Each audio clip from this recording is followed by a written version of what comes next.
Hello viewers, welcome to Kaialavusamayal simple and tasty cooking. இன்னைக்கு நம்ம சேனல்ல பார்க்க போற ரெசிபி புலிக்காய்ச்சல். இந்த புலிக்காய்ச்சல் பண்றது ரொம்ப ஈஸி. இது வீட்ல பண்ற ஒரு ரெசிபி தான். இத பண்ணி வெச்சுக்கிறதுனால என்ன ஒரு பெரிய பெனிஃபிட்னா என்னைக்காவது நமக்கு லஞ்ச் என்ன பண்றதுன்னு தெரியல இல்ல ரொம்ப டயர்டா இருக்கும்ன்றப்ப ரைஸ் மட்டும் நம்ம குக் பண்ணிட்டு இந்த புலிக்காய்ச்சல்ல இருந்து நமக்கு எவ்வளவு தேவையோ அந்த அளவுக்கு ஸ்பூன் நம்ம புலிக்காய்ச்சல் எடுத்து ரைஸ்ல ஆட் பண்ணோம்னா நம்ம ஈஸியா புளியோதரை பண்ணிடலாம். சோ அந்த புலிக்காய்ச்சல் போட்டு வெச்சுக்கிறது வீட்ல நமக்கு ஒரு தோசை மா எப்படி இட்லி மா கைக்கு இருக்கோ அது மாதிரி இது ரொம்ப ஹெல்ப்பாக இருக்கும். இதுக்கான இன்க்ரீடியன்ட்ஸ் என்னென்னு பார்க்கலாம் வாங்க. இதுக்கு ஃபஸ்ட்டு நான் ஒரு 2 பெரிய எலும்பிச்சம்பழம் சைஸில் புளி எடுத்து ஊற வச்சுருக்கேன் ஒரு 20 நிமிஷம். உங்களுக்கு இன்னும் குயிக்காக எக்ஸ்ட்ராக்ட் வேணும்னா நீங்கள் இதை ஒரு 5 நிமிஷம் வெந்நீரில் கொதிக்க வச்சிங்கன்னா இந்த புளியோட சாறு நல்லா இறங்கிடும் எக்ஸ்ட்ராக்ட் உங்களுக்கு. ஸோ நான் அந்த மாதிரி பண்ணாமல் சிம்பிளாக ஒரு 20 மினிட்ஸ் ஊற போட்டிருக்கேன். இப்போ இதுக்கு கிரைண்டிங் பண்ண போகிறோம். வறுக்கிறதுக்கு தேவையான என்னென்ன இன்க்ரீடியன்ட்ஸ் பார்க்கலாம் வாங்க. இதுக்கு 2 டீஸ்பூன் தனியா பவுடர், 2 டீஸ்பூன் உருட்டு உளுந்து, அதே மாதிரி 6 மிளகா எடுத்திருக்கேன். இந்த மாதிரி நீளமாக இருக்கிற மிளகா ரொம்ப காரம் இருக்கும், அதனால் நான் 6 எடுத்திருக்கேன். நீங்கள் சின்ன சைஸ் மிளகா எடுக்கிறீங்க ரெட் மிளகானா இதில் 10-15 சேர்க்கணும். ஸோ என்கிட்ட இது இருக்கிறனால நான் 6 மிளகா எடுத்திருக்கேன். நான் கருவேப்பிலை 2 ஆர்க் எடுத்திருக்கேன். இதில் ஒரு ஆர்க் கருவேப்பிலையை நம்ம வறுக்கிறதுக்கு எடுத்துக்க போகிறோம், ஒரு ஆர்க் கருவேப்பிலையை தாளிக்கிறதுக்கு. அதே மாதிரி வெந்தயம் 1 டீஸ்பூன் நான் வெந்தயம் எடுத்திருக்கேன். இது கூட நம்ம ஃபைனலாக லாஸ்ட்டில் சேர்க்குறதுக்கு 1 டீஸ்பூன் வெல்லம் கிரேட் பண்ண பவுடர், அதே மாதிரி 1 டீஸ்பூன் பெருங்காயம். இதை தாளிக்கிறது எல்லாமே செய்கிறது நம்ம நல்லெண்ணெயில் தான் செய்ய போகிறோம். ஸோ தேவைக்கேற்ப சேர்க்குறதுக்கு நல்லெண்ணெய். தாளிக்கிறதுக்கு பார்த்திங்கன்னா 1 டீஸ்பூன் கடுகு, 1 டீஸ்பூன் உடைச்ச உளுத்தம்பருப்பு, 1 டேபிள் ஸ்பூன் வேர்க்கடலை, அதே மாதிரி 1 டீஸ்பூன் கடலைப்பருப்பு, காரத்துக்கு 2 ரெட் மிளகா இது எடுத்திருக்கேன், வர மிளகா எடுத்திருக்கேன், அப்புறம் உப்பு, மஞ்சப்பொடி. இது தேவைக்கேற்ப சேர்க்க போகிறோம். இது எப்படி பண்ணலாம் பார்க்கலாம் வாங்க. இப்போ ஃபஸ்ட்டு நம்ம ட்ரை ரோஸ்ட் பண்ணுறதை பண்ணிடலாம். அதுக்கு நான் வெறும் ஒரு கடாய் போட்டிருக்கேன், எண்ணெய் எதுவும் சேர்க்கலை. இப்போ ஒன்றா தனித்தனியாக நம்ம வறுத்து எடுத்துக்கலாம். நான் ஃபஸ்ட்டு உருட்டு உளுந்து சேர்க்குறேன்.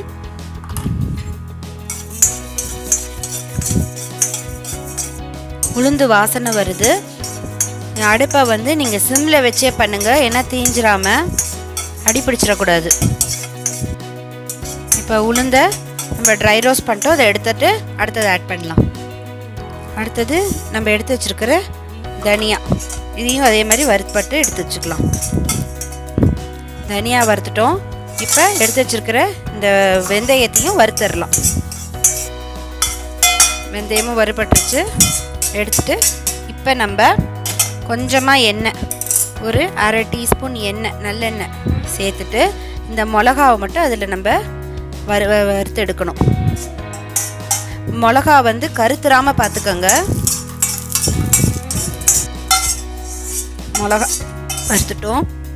மிளகா வறுத்துட்டோம். நான் கருவேப்பிலை ஒரு ஆர்க் சேர்த்துருக்கேன். இதையும் ட்ரை ரோஸ்ட் பண்ணி எடுத்துடலாம். இப்போ நம்ம கருவேப்பிலையும் வறுத்துட்டோம். ஸோ இன்னொரு தடவை சொல்கிறேன், நம்ம ஈஸியாக சிம்பிளாக ட்ரை ரோஸ்ட் பண்ணியிருக்கோம். என்னென்ன பண்ணியிருக்கோம்னா உளுந்து, வெந்தயம், தனியா, கருவேப்பிலை, இதை 4ஐயும் எண்ணெய் விடாமல் ட்ரை ரோஸ்ட் பண்ணிவிட்டு ஒரு 1/4 டீஸ்பூன் நம்ம நல்லெண்ணெய் சேர்த்து மிளகாவையும் கருவேப்பிலையும் ஒன்று அடுத்தடுத்து நம்ம வறுத்து இந்த மாதிரி எடுத்து வச்சுருக்கோம். இது ஆறினோடனே மிக்ஸி ஜாரில் போட்டு இதை நல்லா கிரைண்ட் பண்ணி எடுத்துகிட்டு வந்துடுவோம். இப்போ நம்ம கடாயில் நல்லா ஒரு 2-4 டேபிள் ஸ்பூன் நல்லெண்ணெய் விட்டுக்கோங்க. நல்லெண்ணெய் சூடாயிடுச்சு. இப்போ நம்ம இதுக்கு தேவையானதெல்லாம் தாளிச்சிடலாம். கடுகு, உளுத்தம்பருப்பு,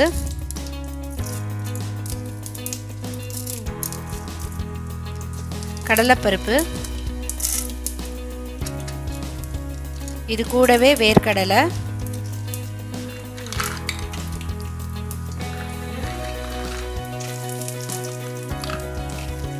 நம்ம எடுத்து வச்சிருக்கிற காரத்துக்கு 2 வரமிளகா, இதை சேர்த்து ஒரு வறுப்படுத்த வச்சிடலாம்.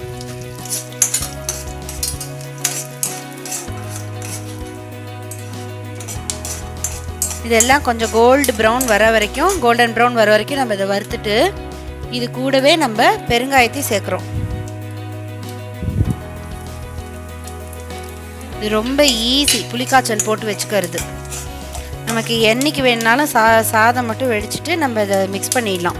இப்போ நான் கருவேப்பிலை சேர்க்குறேன்.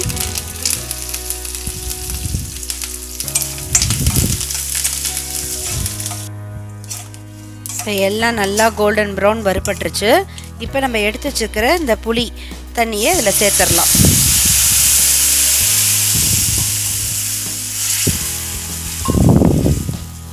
இந்த டயத்தில் நான் இதுக்கு மஞ்சப்பொடி போடுறேன். 1/4 டீஸ்பூன் மஞ்சப்பொடி. இதுக்கு தேவையான உப்பையும் நான் இப்போயே போட்டுறேன்.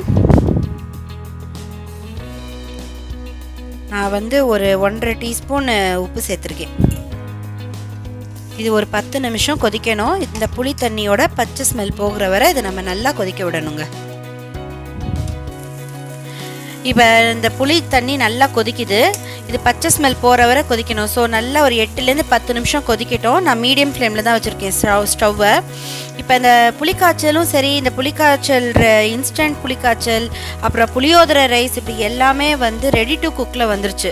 பட் நீங்கள் வந்து வீட்லேயே இதை செய்யலாம். இது ரொம்ப சிம்பிளாக பண்ணுற விஷயந்தான். இது இப்போ இந்த புளிக்காய்ச்சல் பண்ணுறதுக்கான இன்க்ரீடியன்ஸ் எதுவுமே போய் உடனே வாங்கிட்டு வந்து தான் பண்ணணுன்றது. இது எல்லாமே டீஃபால்ட்டாக நம்ம வீட்டில் கிச்சனில் இருக்கக்கூடிய ஒரு விஷயந்தான். நம்ம சேனலில் வந்து சிம்பிளாக வீட்டில் நம்ம கேஷுவலாக எப்படி குக் பண்ணுறோமோ அப்படி தான் நம்ம ஒரு ரெசிபி பண்ணி காட்டுறோம். ஸோ இது நீங்கள் பண்ணி வச்சுக்கோங்க. ஏர்டைட் கண்டெய்னரில் போட்டு ஃப்ரிட்ஜில் ஸ்டோர் பண்ணிங்கன்னா உங்களுக்கு எப்போ தேவையோ அப்போ நீங்கள் எடுத்து அந்த இந்த பேஸ்ட்டை மட்டும் நீங்கள் ரைஸில் ஆட் பண்ணி வச்சுட்டா போதும். உங்களுக்கு உடனே புளியோதரை ஆகிடும். நீங்களும் லஞ்ச் குயிக்காக முடிச்ச மாதிரி ஆகிடும். ஸோ இது ரொம்ப ஈஸி தான். இப்போ நல்லா அந்த புளி ஜலம் கொதிச்சிருச்சு, பச்சை ஸ்மெல் போயிடுச்சு.